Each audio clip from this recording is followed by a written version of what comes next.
नमस्कार, स्वागत है आपका न्यूज़ लॉन्चर पर। मैं हूं अशोक वानखड़े, लेकर आया हूं आपका अपना कार्यक्रम द एक्स-रे। चुनाव की इस आपाधापी में एक चुनाव और होने वाला है। हम सिर्फ झारखंड और महाराष्ट्र की तरफ नजर गड़ाए हुए हैं, लेकिन एक चुनाव भारतीय जनता पार्टी के राष्ट्रीय अध्यक्ष का भी है।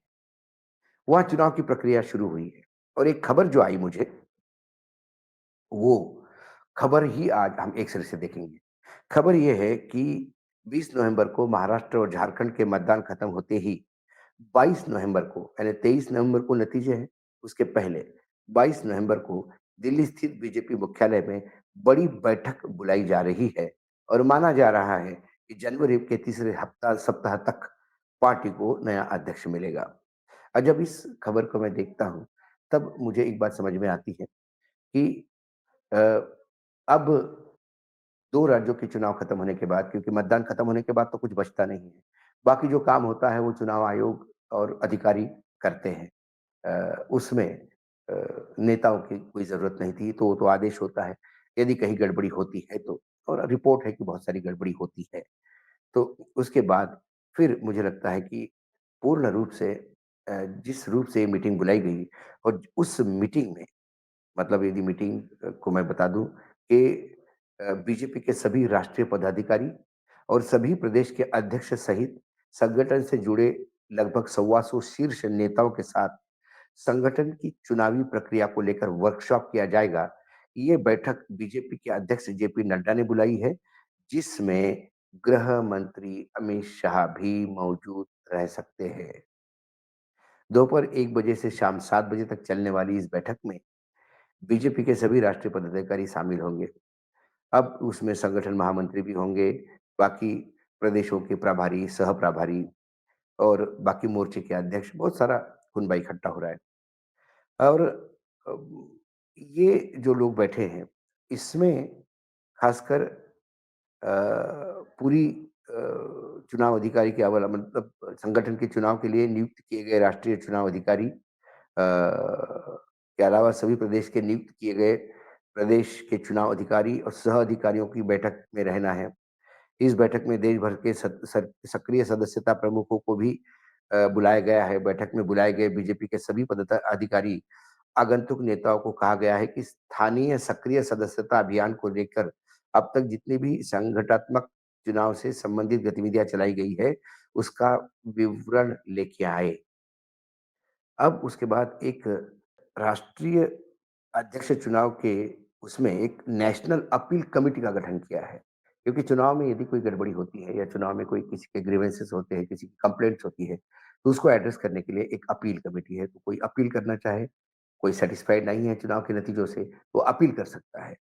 तो वो जो अपील कमेटी है, उस कमेटी के कन्वीनर राधा मोहन सिंह को बनाया गया है, जबकि बीजेपी की 3 वरिष्ठ को नेशनल अपील कमेटी में को कन्वीनर बनाया गया है। उसमें विजयपाल सिंह तोमर, संजय भाटिया, गजेंद्र पटेल, ये लोग हैं।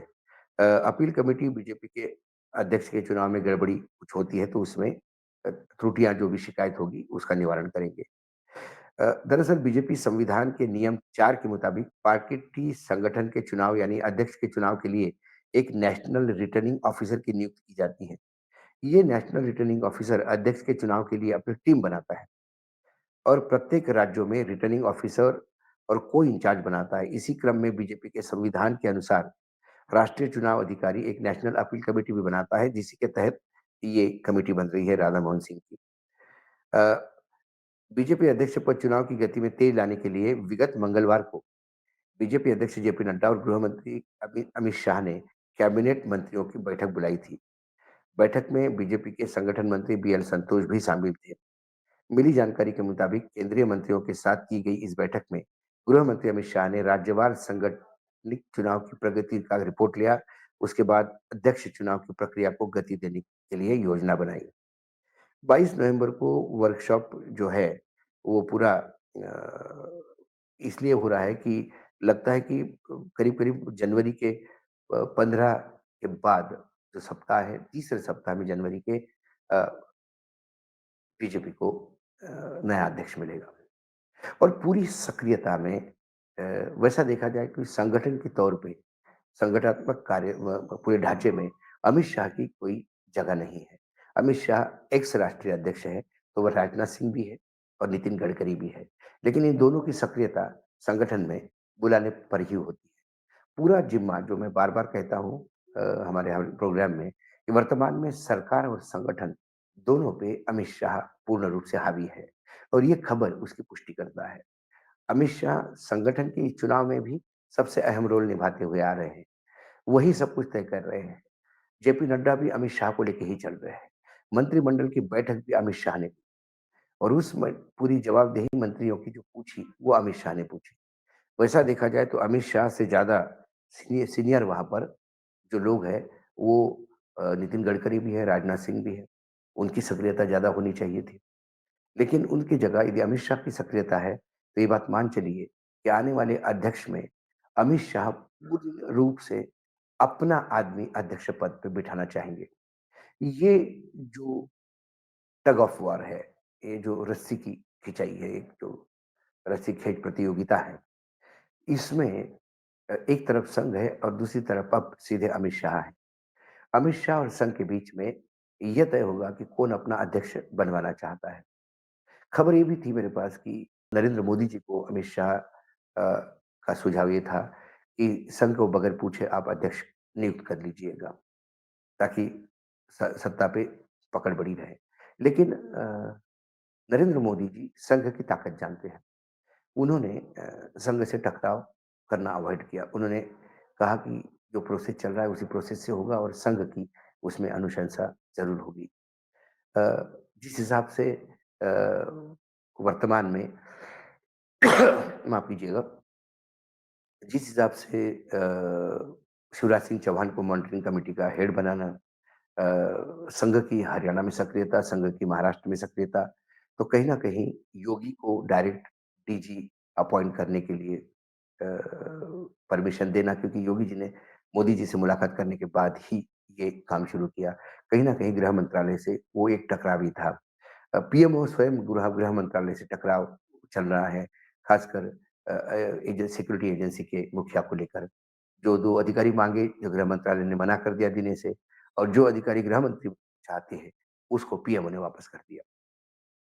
तो कुल मिला के अमित शाह को शायद ये कहीं शंका हो रही होगी कि मोदी जी यदि अ, पूर्ण रूप से संघ के हाथ में चीज़ें देंगी, तो फिर उनके हाथ से चीज़ें चली जाएगी। इसलिए उनकी सक्रियता खासकर दिखाई देती है। अब जो बीजेपी के संगठन को अच्छी तरह से जानते हो, जानते हैं कि बीजेपी के अध्यक्ष सर्वोपरि होते हैं और सबसे ताकतवर भारतीय जनता पार्टी के अध्यक्ष होते हैं, यदि सत्ता में बीजेपी है तो। क्योंकि फिर सरकार भी उनके अधीन होती है। वर्तमान में सरकार उनके अधीन नहीं, संगठन सरकार के अधीन हो गया है। इसीलिए सब कुछ तय करने वाले जो हम बार-बार कहते थे कि सब कुछ चलता है आजकल अमित शाह ही करते हैं। वो इस मीटिंग से अब ये दिखता है कि अमित शाह ने अब संगठन की भी मीटिंग लेके पूरा प्रयास करेंगे कि वो अपना अध्यक्ष लाएँ, ताकि मोदी जी के रिटायरमेंट के बाद उनकी ताजपोशी बड़ी सरलता से हो। लेकिन संघ भी एक तरफ वेट एंड वॉच पे है। महाराष्ट्र, झारखंड के नतीजों के बाद संघ भी अपने पत्ते खोलेगा। संघ ने जो पहले नाम दिए, वो नाम पे संघ आज भी फ़र्म है। संजय जोशी या वसुंधरा, इस नाम में कोई अभी तक संघ की तरफ से बदलाव नहीं हुआ, ये मुझे नागपुर के मेरे सोर्सेज़ बताते हैं। यदि संघ अपने नाम पे अड़ा रहा और फिर ऐसे में यदि सारी चीज़ अमित शाह के हाथ में आई, तो एक बात तो तय है कि अ, अमित शाह के लिए अ, जो 2 नामों में से यदि एक नाम चुनना ही होगा, तो फिर वो संजय जोशी को तवज्जो देंगे, क्योंकि संजय जोशी के साथ उनकी एक रास्ता खुला हुआ है। संजय जोशी ने ही उनको पहली बार टिकट दिया था और संजय जोशी को वो वसुंधरा से ठीक मानते हैं और वसुंधरा जी से उनके बिल्कुल 36 का आंकड़ा है। दूसरी तरफ नरेंद्र मोदी जी वसुंधरा को सॉफ्ट मानते हैं और उनका 36 का आंकड़ा जोशी जी से, संजय जोशी जी से है। देखते हैं, क्योंकि ये लड़ाई तो लंबी चल रही है, इस लड़ाई में क्या होगा। लेकिन अब अमित शाह जी की सक्रियता चालू होगी। अमित शाह वर्कहॉलिक आदमी है, भयानक काम करने का जज़्बा है। 2 राज्यों के चुनाव खत्म भी नहीं हुए, तो बीजेपी के चुनाव पे नज़र रख रहे हैं और बीजेपी के चुनाव पे वो नज़र रखेंगे, क्योंकि संगठन यदि उनके हाथ से चला जाता है, तो आने वाला समय उनके लिए बहुत कठिन और बहुत कठिन होगा।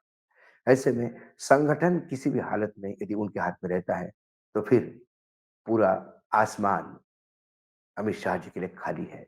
फिर ऐसे में फिर योगी जी जैसे लोग, जो लोग अ, को लगता है उन्हें कि मुझे हमें कॉम्पिटिटर हो सकते हैं प्रधानमंत्री बनने में, उनका धीरे-धीरे किनारे लगाना तय होगा। दूसरी तरफ देवेंद्र फडणवीस, वो बार-बार कहते हैं कि उनकी स्थिति, उनके संबंध बहुत अच्छे हो गए हैं अमित शाह से। लेकिन अमित शाह की एक फितरत है, यदि एक बार संबंधों में दरार आ गई, उसके बाद वो कभी पटती नहीं। संबंध ठीक है, सोशल संबंध ठीक हो जाते हैं, हेलो हाय हो जाती है, लेकिन मन में जो गाँठ है, वो कभी छूटती नहीं। उन्हीं को अमित शाह कहते हैं। अमित शाह की ये अ, जो नेचर है, ये गुजरात में जो उनके साथ लोग रह रहे हैं, वो अच्छी तरह से जानते हैं। तो देवेंद्र फडणवीस को तो पूर्ण रूप से किनारे लगा दिए। यदि महाराष्ट्र में इस बार बीजेपी चुनाव हारती है, महाविकास आघाड़ी चुनाव जीतती है, तो फिर सबसे बड़ा जो नुकसान होगा, वो देवेंद्र फडणवीस का होगा। और देवेंद्र फडणवीस तो वैसे भी उन्होंने उनका खच्चीकरण कर ही दिया है। उनको सबसे ज़्यादा बड़ा विलन आज महाराष्ट्र की राजनीति में यदि कोई है, तो देवेंद्र फडणवीस है। फडणवीस जी अपने निजी दोस्तों के बीच में हमेशा कहते हैं कि मैंने कुछ नहीं किया, सब ऊपर से आदेश हुआ, वही मैंने किया। लेकिन महाराष्ट्र की जनता जानती है कि जो कुछ भी हुआ, उसका फ्रंट मैन देवेंद्र फडणवीस है। अंदर की जो बातें होती है, जो ड्राइंग रूम पॉलिटिक्स या बंद कमरे की राजनीति होती है, आम जनता उसको नहीं समझती। जो दिखता है, वही बिकता है। तो देवेंद्र फडणवीस तो विलेन बन गए। एक ज़रूर है कि योगी आदित्यनाथ एक उभरते हुए सितारे के सामने दिख रहे हैं। जिस हिसाब से उन्हें संघ बार-बार एंडोर्स कर रहा है, संघ चालक से उनकी नज़दीकियाँ लगातार बढ़ रही है। ऐसे में फिर अमित शाह के सामने उनको वो प्रस्तुत कर सकते हैं। और फिर इसमें जो अहम रोल रहेगा सबसे बड़ा, वो होगा अध्यक्ष का। यदि अध्यक्ष बदलता है, अध्यक्ष वो आता है जो अमित शाह के विरोधी लॉबी का हो, तो फिर आप मान लीजिए पार्लियामेंट्री बोर्ड बदलेगा। प्रधानमंत्री कौन बनेगा, इसमें अध्यक्ष की राय और संगठन बहुत बड़ा अहम रोल करेगा। कई राज्यों के रबर स्टैम्प मुख्यमंत्री भी बदल सकते हैं। ये भारी बदलाव आपको आने वाले समय में दिखाई देगा। जब मैं एक से इस खबर को देखता हूँ, तो मुझे बहुत सारी चीज़ें दिखाई देती हैं। आज इतना ही, कल फिर आता हूँ किसी विषय के साथ, तब तक के लिए नमस्कार। देखते रहिएगा न्यूज़ लॉन्चर।